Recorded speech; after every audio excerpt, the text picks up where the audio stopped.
শুনছেন জীবনানন্দ দাশের কবিতা ২৫ বছর পরে। কবিতা পাঠে আমি মৌমিতা পাল।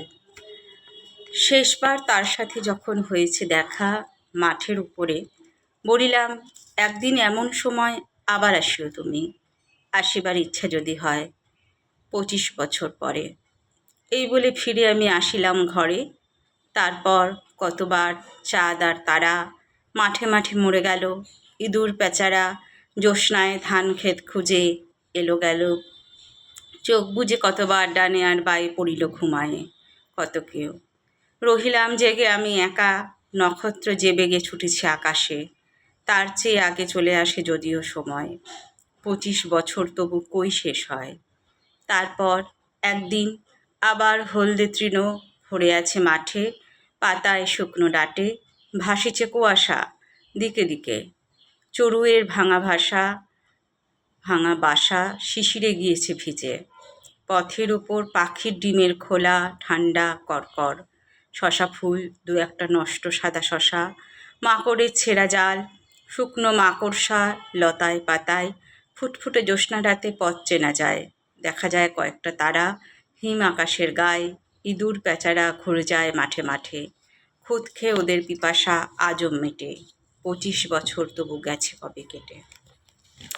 শুনেন কবি জীবনানন্দ দাশের কবিতা ২৫ বছর পরে। জীবনানন্দ দাশের আরেকটি কবিতা পাঠ করছি আমি মৌমিতা পাল। কার্তিক মাঠের চাঁদ। জেগে ওঠে হৃদয়ে আবেগ, পাহাড়ের মতো ওই মেঘ সঙ্গে লয়ে আসে।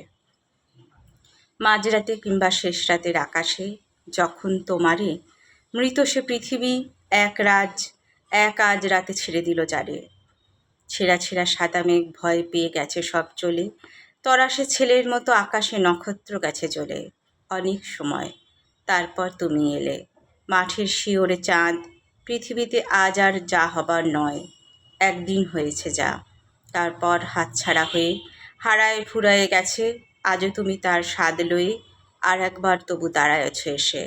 নিরন্ন হয়েছে মাঠ পৃথিবীর চারদিকে।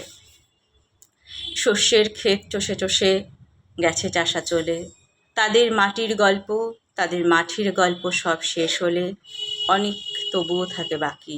তুমি জানো এ পৃথিবী আজ জানে তাকে। শুনলেন কবি জীবনানন্দ দাশের কবিতা কার্তিক মাঠের চাঁদ আর ২৫ বছর পরে। দুটি কবিতা পাঠ করলাম কবি জীবনানন্দ দাশের। কবিতা পাঠে আমি মৌমিতা পাল। কেমন লাগলো অবশ্যই জানাবেন।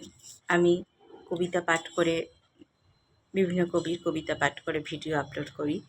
আপনাদের কেমন লাগে, আমার কবিতা কেমন লাগে, আপনারা লাইক কমেন্ট করে অবশ্যই জানাতে পারেন। ধন্যবাদ।